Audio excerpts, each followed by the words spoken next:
The silence on the bridge of the starship Resilience was deafening. Captain Jake Morrison had witnessed many horrors in his 20-year career, but nothing compared to watching an entire galactic alliance crumble in the face of fear.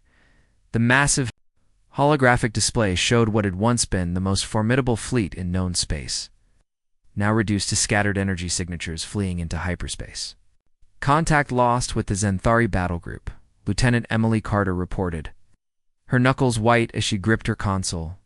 The young officer had joined the crew just 6 months ago, full of idealism about humanity's place among the stars. Now she was watching that dream die in real time. They're not even responding to our hails anymore. Jake's weathered hands found their familiar grip on the command chair's armrests.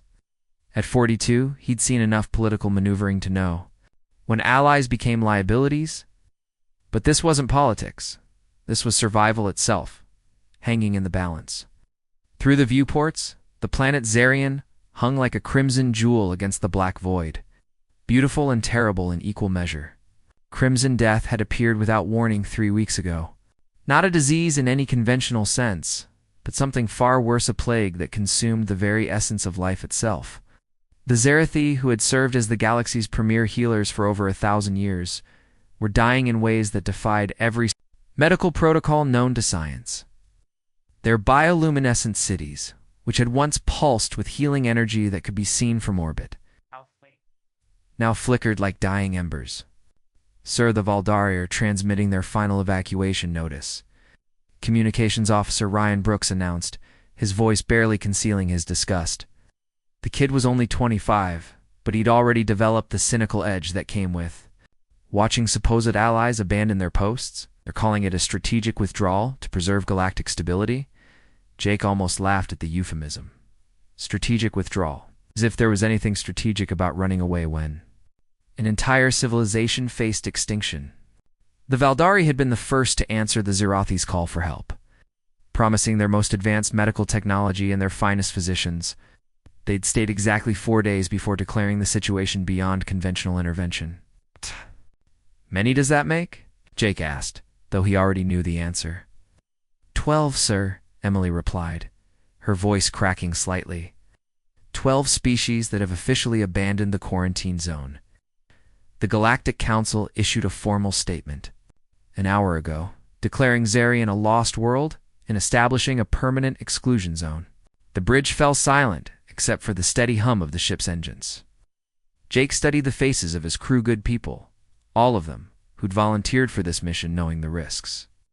They'd watched their supposed allies disappear one by one, each departure justified with carefully worded diplomatic language that couldn't quite hide the underlying truth. They were scared, and they had every right to be. The Crimson Death wasn't just killing the Zerithiid, was erasing them. Not just their bodies, but their very existence seemed to be fading from reality itself. Historical records were becoming corrupted. Ancient monuments were crumbling as if they'd never been properly built. It was as if the universe itself was trying to forget that the Zarathi had ever existed. Sir, Ryan's voice cut through the tension. Incoming transmission from the surface. Jake straightened in his chair. They'd been trying to establish contact with the Zarathi leadership for days, but the plague's interference had made communication nearly impossible. Put it through. The transmission crackled to life, filled with static and something else that sounded like reality itself was being torn apart. Through the interference came a voice that sent chills down every spine on the bridge. Elder Thylara, the Zarathia spiritual leader, speaking in broken English that trembled with desperation. Please, anyone. If someone can hear this, our children, they are dying. Cannot stop it. Help us. The transmission cut off, leaving only the sound of their own breathing. Chief Medical Officer, Dr. Amanda Hayes, stepped forward, her face pale but determined. At 38, she'd dedicated her life to healing, but even she seemed shaken by what they were facing. Captain, I need to be honest with you. The contamination levels we're reading from the surface, they're beyond anything in our medical databases. We don't even have proper containment protocols for this kind of threat. Jake nodded grimly. He'd read the reports. The other species hadn't fled just because they were cowardly. They'd fled because their best scientists had determined that the Crimson Death was quite literally unstoppable. Every attempt at treatment had failed. Every research team sent to the surface had either died or worse, simply vanished as if they'd never existed. But here's the thing about humans that the other species had never quite understood, and maybe this is something you can relate to in your own life. We don't make decisions based solely on logical probability. We make them based on what we believe is right, and sometimes that makes all the difference. "The Zirathi saved my daughter's life," Jake said quietly, his voice carrying to every corner of the bridge. 5 years ago, when the plague swept through, the Centauri colonies, their healers didn't ask about contamination levels or survival probability. They came, they stayed. They fought until every last human child was safe. Emily looked up from her console, tears streaming down her face. "Earth Command is ordering us to withdraw immediately. They're threatening court-martial if we don't comply."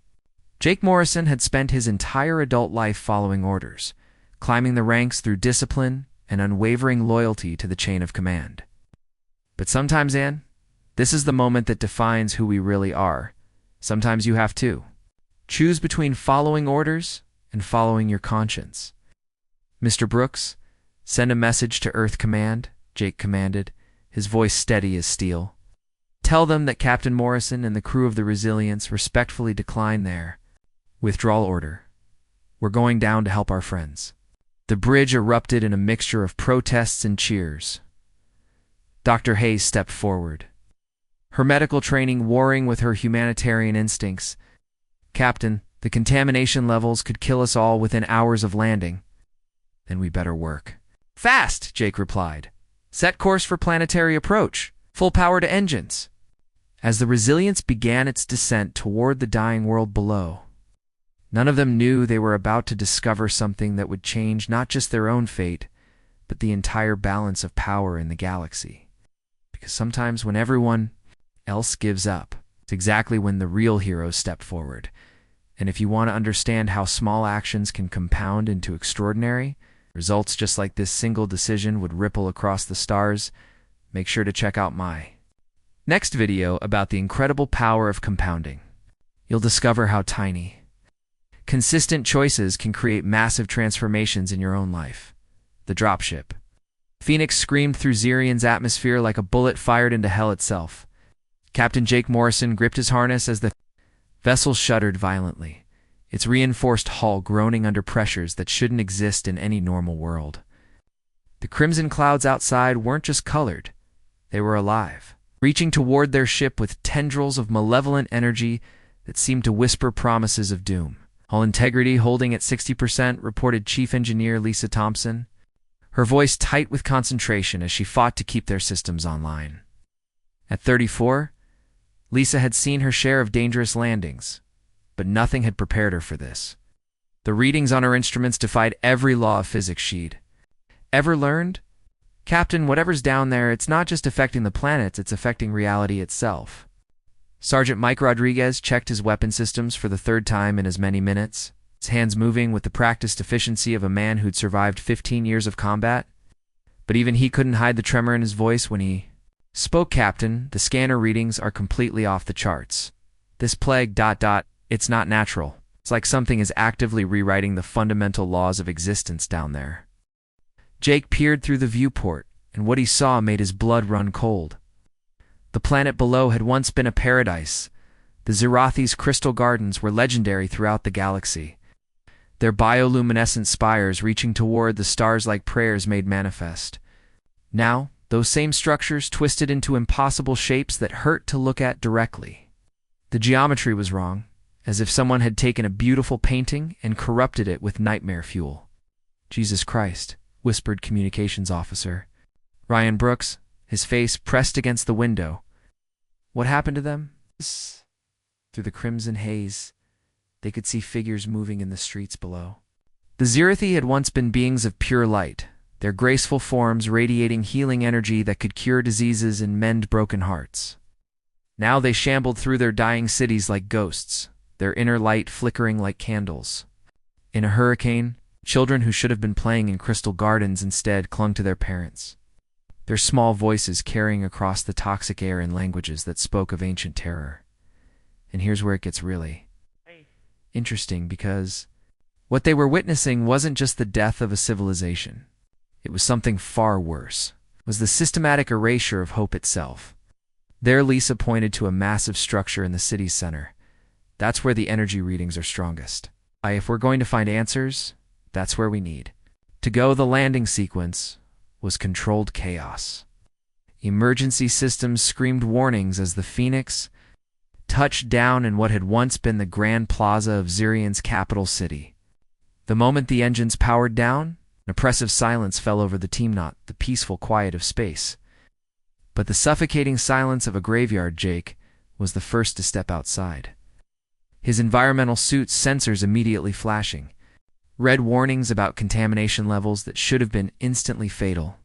Behind him, his team of 8 volunteers followed, each one knowing they were walking into what 12 alien species had already declared certain death.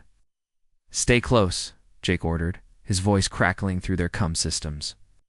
"We don't know what we're dealing with yet, but they were about to find out." Hundreds of Zerathi had gathered in the plaza, their normally radiant forms now dim and flickering like dying stars. These weren't just sick people. They were beings whose very essence was being slowly drained away by something that defied every medical protocol known to science. The crowd parted as a figure approached. Elder Thylara had once been a vision of ethereal beauty, her crystalline form pulsing with healing energy that could be felt across star systems. Now she moved like an old woman, her steps labored and her light barely visible. But her eyes still held recognition and something Jake hadn't expected to see. "Gratitude, you. You came back," she whispered, her voice carrying the weight of 1,000 years of wisdom and the fragility of someone who had watched her entire world die. All others, fled in fear. Even our oldest allies. They abandoned us to this darkness. Jake stepped forward, his team flanking him with weapons ready. The irony wasn't lost on him. Here they were, the youngest species in the Galactic Council, the ones everyone called primitive and emotional, standing where the most advanced civilizations in the galaxy had turned and run. "We're not like the others, Elder. We're human. We fight for those who can't fight for themselves." That's when Chief Engineer Lisa Thompson made a discovery that changed everything. Where scanner readings had been fluctuating wildly since they'd landed, but now they were showing something impossible. "Captain," she whispered, her voice filled with a mixture of awe and terror. "The plague isn't random. It's intelligent. It's hunting them. And it's learning from every victim it takes." But the real revelation came when she analyzed the energy signatures more closely. It's not just one entity. It's a collective consciousness. Ancient beyond measure. They call themselves the Devourers. And they don't just kill civilizations. They consume them. Every memory, every achievement, every hope and dream gets absorbed into their collective mind. You know that feeling when you realize you're in way over your head? That moment when the situation goes from challenging to absolutely terrifying? That's exactly what hit Jake Morrison in that plaza. Because the Devourers weren't just killing the Zerathia, they were erasing them from existence itself. Suddenly, the air around them began to shimmer like heat waves rising from summer asphalt. But this wasn't heat. This was something far more sinister. Dark shapes began materializing from the crimson mist, their forms shifting and writhing as if reality itself couldn't quite contain them. "Contact," Sergeant Rodriguez shouted, raising his weapon. "We've got Devourers materializing all around us." The creatures that emerged from the mist defied description. They were darkness given form, malevolence made manifest. Where they touched, the very air seemed to die. The Zerothi civilians screamed and pressed closer together, their already dim lights flickering even more weakly. Jake felt his heart pounding as he realized the truth. They weren't just facing a plague or even a hostile alien force. They were confronting something that had been feeding on civilizations since before humanity had even learned to make fire. Something that had consumed entire star systems and was now turning its attention to the one species that had dared to stand against it, formed defensive positions. Jake commanded, his voice cutting through the chaos. Protect the civilians. But even as his team moved into action, Jake knew they were facing something unprecedented. The Devourers weren't just enemies. They were the embodiment of everything that had ever made civilizations fail. They were the darkness that crept in. When hope died, the despair that followed, when courage faltered, and now, the first time in their ancient existence. They were about to discover what happened when they encountered a species that simply refused to give up. The real battle was about to begin, and the outcome would determine not just the fate of the Zerathi, but the future of every thinking being in the galaxy. Because sometimes, when facing impossible odds, the most important thing isn't whether you can win. It's whether you're willing to fight at all. And if you want to understand how facing seemingly possible challenges can actually compound into extraordinary strength over time, make sure to check out my next video about the incredible power of compounding. You'll discover how every small act of courage builds on the last, creating unstoppable momentum in your own life. The human outpost had become something extraordinary in those 3 weeks, a fortress of pure defiance carved out of the heart of hell itself. What started as a desperate rescue mission had transformed into the most unlikely last stand in galactic history. The makeshift barriers constructed from crashed shuttle parts and Zerathi crystal formations glowed with an eerie light, the only source of hope in a world consumed by darkness. Dr. Amanda Hayes hadn't slept in 72 hours. Her medical bay, hastily assembled in what used to be a Zerathi healing center, buzzed with activity as she worked around the clock to understand their enemy. The dark circles under her eyes told the story of a woman pushing herself beyond human limits, driven by something more powerful than exhaustion, the absolute refusal to watch innocent beings die on her watch. "They're not just killing them," Hayes reported to Jake during one of their brief command meetings, her voice hoarse from exhaustion but her resolve unbroken. "Captain, what we're dealing with here, it's worse than anything we imagined. They're harvesting their life essence, their very souls. The Devourers aren't just consuming bodies, they're consuming the fundamental spark that makes these beings who they are." Jake studied the data on her tablet, his jaw tightening with each horrific detail. The readings showed something that challenged everything they understood about life and death. That's why the other species fled, he realized. They knew they couldn't win against something that doesn't just kill, it erases. But here's what those other species had failed to understand about humans.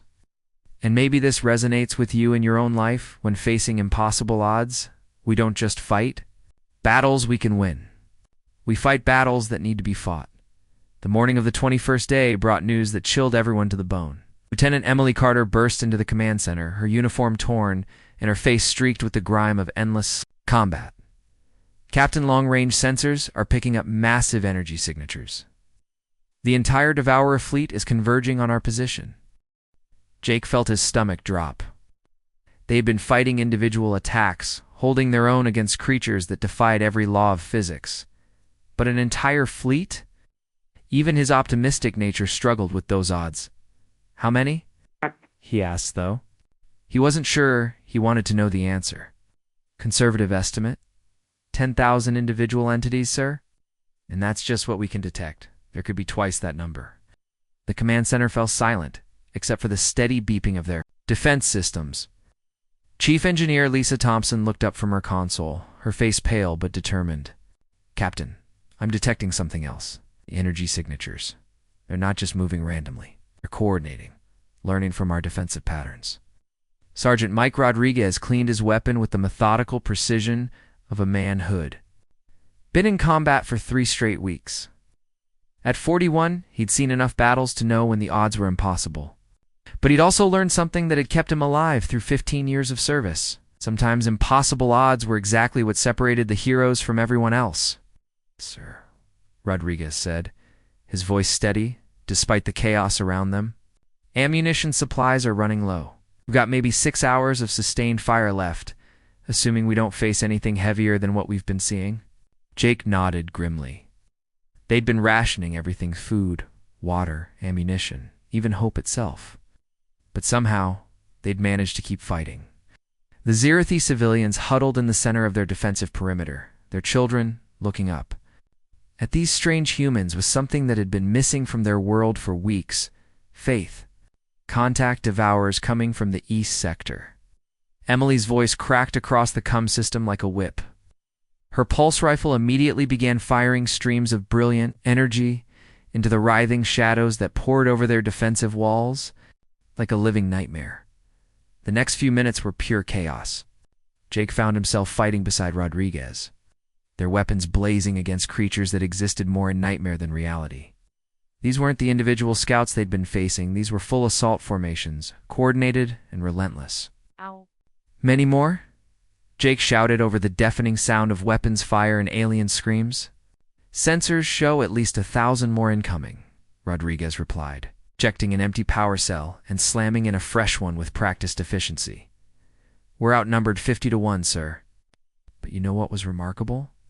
The Zerathi weren't, just cowering in fear. Despite their weakened state, despite watching their world die around them, they fought alongside their human protectors.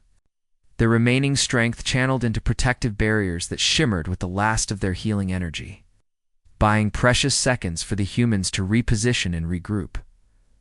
Elder Thalara, despite her frail condition, stood at the center of the defensive formation, her crystalline hands weaving patterns of light that seemed to slow the devourer's advance. "Your people," she called out to Jake between waves of attackers. "They teach us something we had forgotten. Sometimes the greatest victories come not from strength, but from the refusal to surrender." That's when Chief Thompson made a discovery. That changed everything they thought they knew about their enemy. "Captain," she called out from her console, sweat beading on her forehead as she worked, "I'm detecting massive energy signatures. The entire Devourer fleet is converging on our position. But there's something else there, not just coming to destroy us. They're coming to study us." Jake felt a chill run down his spine. "What do you mean?" "They've never encountered a species that refused to flee. We're an anomaly in their database. They need to understand what makes us different before they can figure out how to consume us." And that's when Jake Morrison realized something that would echo through galactic history. They weren't just fighting for the Zerathi anymore. They were fighting for the fundamental right of free beings everywhere to choose courage over convenience, hope over despair. The communication system crackled to life with a message from Earth Command. "The 5th withdrawal order in 3 weeks. Captain Morrison, you are ordered to evacuate immediately. The Galactic Council has classified your mission as a lost cause. Return to Earth for debriefing and disciplinary action." Eh? Jake looked around at his battered team, then at the Zerathi. Civilians they protected. Every other species had abandoned hope. Earth Command had written them off. The logical thing to do was retreat, regroup, and live to fight another day. But sometimes Undis is the moment that defines who we really are. Sometimes logic isn't enough. Sometimes you have to fight not because you can win, but because it's the right thing to do. "All units prepare for final assault," Jake announced, his voice carrying across the defensive perimeter with the authority of a man who'd found his purpose. "We hold this line, no matter what." The largest wave of devourers they'd ever seen began materializing around their position. Jake Morrison and his team prepared for what every military manual would call a suicide mission. But they were about to discover that sometimes, when you're willing to sacrifice everything for something greater than yourself, the universe has a way of surprising you. Because the real battle wasn't about weapons or tactics or superior numbers. It was about something far more powerful, the compound effect of small acts of courage, building into something unstoppable. And if you want to understand how those small daily choices compound into extraordinary results in your own life, make sure to check out my next video about the incredible power of compounding.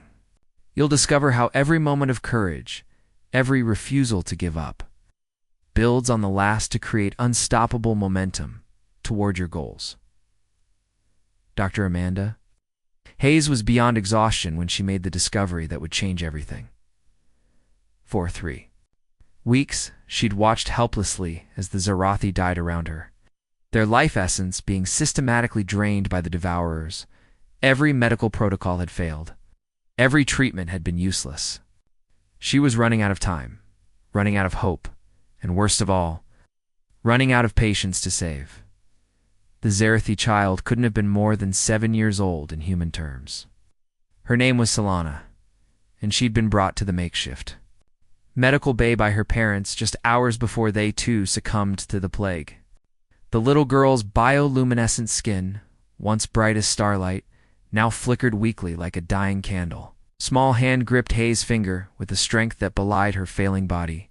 "Please," Solana whispered in broken English, her voice barely audible above the chaos of the ongoing battle outside. "Don't let the dark take me." Hayes felt tears streaming down her face as she held the child's hand. Out. This was at the moment every doctor dreaded, when all your training, all your knowledge, all your determination meant nothing against an enemy that couldn't be fought with conventional medicine. But then something extraordinary happened. As Hayes' emotions piqued her frustration, her compassion, her absolute refusal to let this innocent child die, the plague energy around Solana began to recoil. The dark tendrils that had been slowly draining her life force actually pulled back, as if Hayes' emotional intensity was somehow toxic to them. "That's impossible," Hayes whispered, her scientific mind struggling to process what she was seeing. She quickly ran her medical scanner over the child, and the readings confirmed what her eyes were telling her. The plague was retreating, and then it hit her like a lightning bolt. "It's our empathy," she realized, her eyes wide with sudden understanding. The devourers feed on despair, but human compassion or refusal to give up it's toxic to them. Think about it for a moment. Here's a species that had conquered entire star systems by consuming hope itself, and they'd never encountered anything like human emotional resilience. We're the species that looks at impossible odds and says, "Watch me anyway." We're the ones who cry at movies, who adopt stray animals, who risk our lives for strangers. And that emotional intensity, that very thing other species sometimes called our weakness, was actually our greatest weapon. Hayes rushed to the command center, her discovery burning in her mind like fire. "Captain Morrison," she called out, bursting into the room where Jake was coordinating their increasingly desperate defense. "I know how to fight them." But before she could explain, the sky above them began to change. The crimson clouds swirled and darkened, forming a massive vortex that seemed to tear reality itself apart. As if summoned by her words, the Devourer mothership descended from the tortured sky, its massive form blotting out what little light remained. The creature was beyond description, a living nightmare of writhing darkness and malevolent intelligence that dwarfed their small outposts like a mountain overshadowing an anthill. Its very presence seemed to drain the warmth from the air, the hope from their hearts, the strength from their souls. "All weapons, focus fire." Ow. Jake commanded, his voice steady despite the terror that gripped every human heart. The response was immediate and thunderous. Every weapon in their arsenal opened up on the mothership, sending streams of energy and projectiles into its writhing mass. The noise was deafening, the light show spectacular, the result absolutely devastating to their weapons, that is. Mothership absorbed their attacks like a sponge absorbing water, completely unaffected by humanity's most advanced military technology. "It's not working," Sergeant Rodriguez shouted over the chaos. "Our weapons aren't even scratching it." The mothership's response was swift and merciless. Massive tentacles of pure darkness reached down from its bulk, beginning to drain the life. From everything they touched, the Zerathi civilians screamed as their already dim lights began to fade even faster. The very air around them seemed to die, turning cold and lifeless. "We're losing them," Hayes cried out, watching helplessly as her patience began to fade before her eyes. That's when the most unexpected hero stepped forward. Ryan Brooks, the young communications officer who joined the crew just 6 months ago, was watching the Zerathi children fade away when something deep in his soul rebelled against the injustice of it all. Maybe it was the memory of his little sister back on Earth, or the lullabies his mother had sung to him during thunderstorms when he was scared. Whatever it was, Ryan began to sing a simple human lullaby his mother had taught him decades ago. His voice was shaky at first, barely audible above the chaos of battle. "Twinkle, twinkle, little star, how I wonder what you are, ... It was such a simple song, such an innocent melody, but something miraculous began to happen. The The dark tentacles that had been draining Solana's life force suddenly recoiled as if burned. The plague energy that had been consuming the Zerathi began to weaken wherever Ryan's voice carried. Up above the world so high, like a diamond in the sky, ... Lieutenant Emily Carter was the first to understand. Without hesitation, she joined. Her voice to Ryan's, her strong alto harmonizing with his tenor. Then Sergeant Rodriguez, his gruff bass adding depth to the simple melody. One by one, every human in the outpost began to sing. The effect was immediate and stunning. The Devourer mothership recoiled as if struck by physical blows. Its tentacles writhed in what could only be described as pain, pulling back from the humans and their Zerathi charges. Where human voices carried, the plague energy retreated, like darkness fleeing before dawn. "It's working," Lieutenant Carter shouted, her voice carrying both triumph and disbelief. "Keep singing." And here's the beautiful irony. These ancient beings who had conquered civilizations across the galaxy were being driven back by a children's lullaby, not because of its words or its melody, but because of the pure human emotion behind it. Love, the hope, the absolute refusal to let innocence die without a fight. The Zerathi's lights began to strengthen, their bioluminescent skin growing brighter with each passing moment. Elder Thylara, who had been fading just moments before, now stood tall and radiant, her voice joining the human chorus in harmonies that seemed to make the very air shimmer with renewed life. Jake Morrison watched in amazement as his small band of humans, these primitive beings that the rest of the galaxy had dismissed as emotional and unpredictable, drove back an enemy that had terrorized star systems for millennia. They weren't fighting with superior technology or ancient wisdom. They were fighting with something far more powerful, the fundamental human refusal to let hope die. "My God," Jake whispered, understanding flooding through him like sunrise after the longest night. "We're not just fighting with weapons. We're fighting with the very thing that makes us human, our unwillingness to give up." But even as victory seemed within their grasp, the mothership began to pulse with new energy.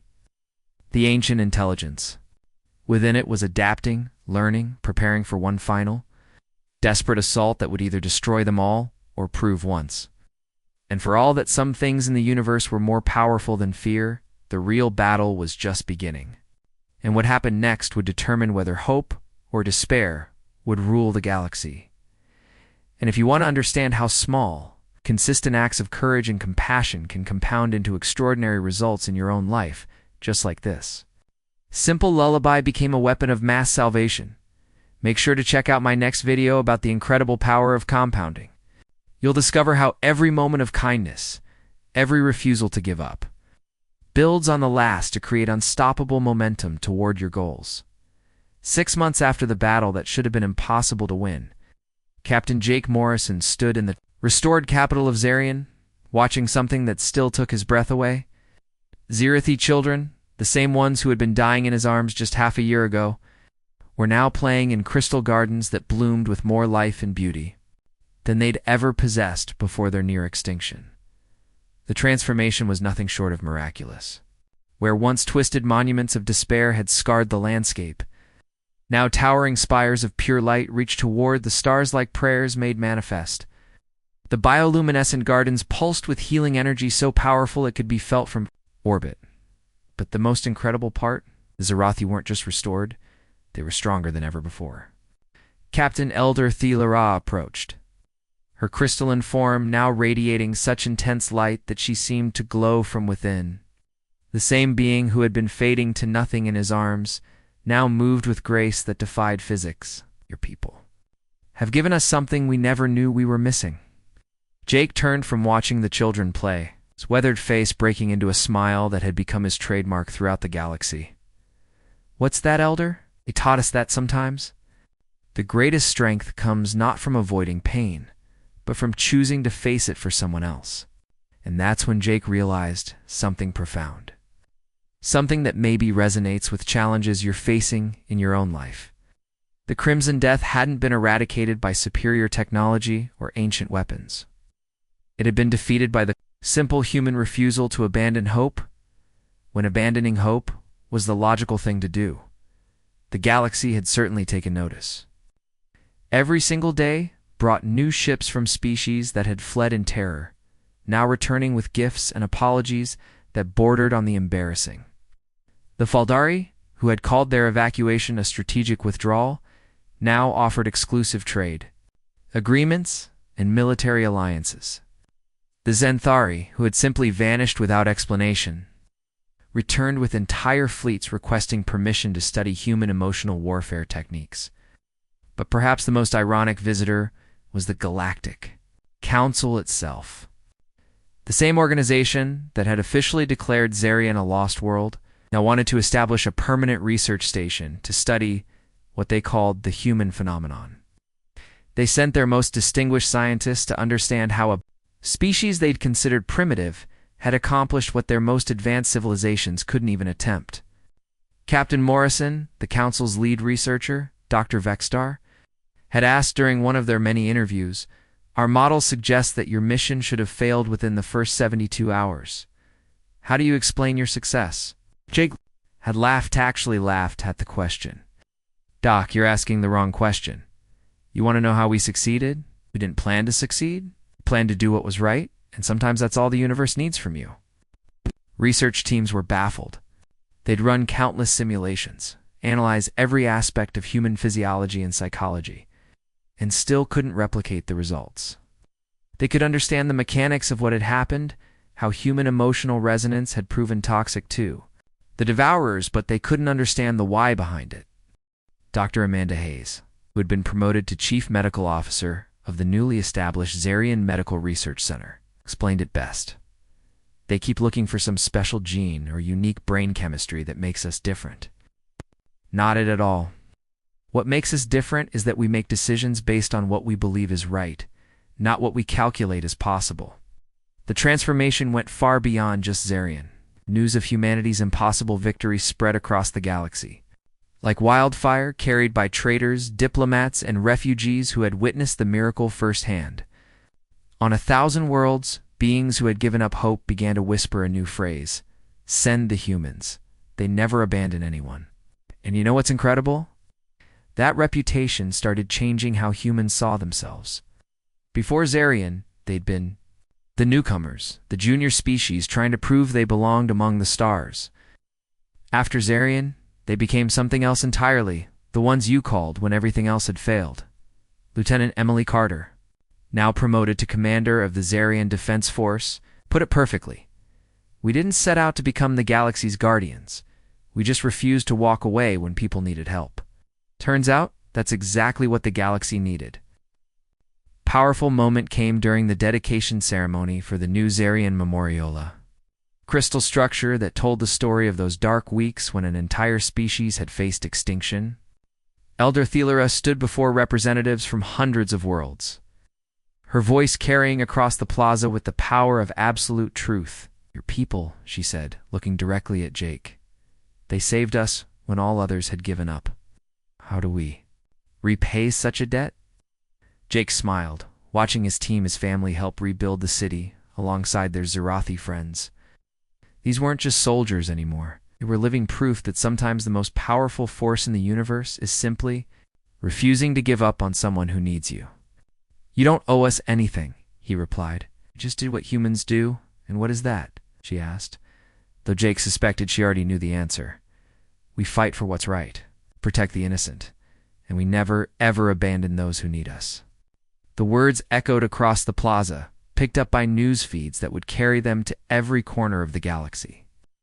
But Jake wasn't thinking about fame or recognition. He was thinking about what they had learned about themselves during those impossible 3 weeks. Humanity was different.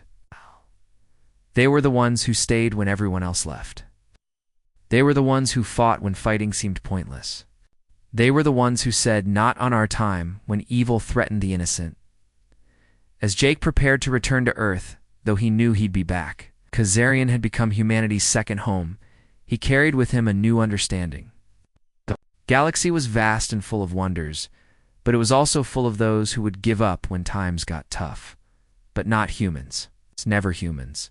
From that day forward, across 1,000 worlds, when darkness threatened and hope seemed lost, beings would Look to the stars and whisper the words that had become humanity's unofficial motto: send the humans. They never abandon anyone. And that Jake realized as he watched the sunrise paint Xerion's crystal spires in brilliant gold. It was exactly who they were meant to be. Because sometimes, the greatest victories don't come from being the strongest or the smartest. They come from being the ones who refuse to quit when quitting would be easier. They come from understanding that every small act of courage, every moment of compassion, every refusal to give up compounds into something bigger than yourself. And if you want to discover how that same principle of compounding can transform your own life, how small, consistent actions build into extraordinary results, make sure to check out my next video about the incredible power of compounding. You'll learn how every choice you make, every stand you take, builds on the last to create unstoppable momentum toward your goals.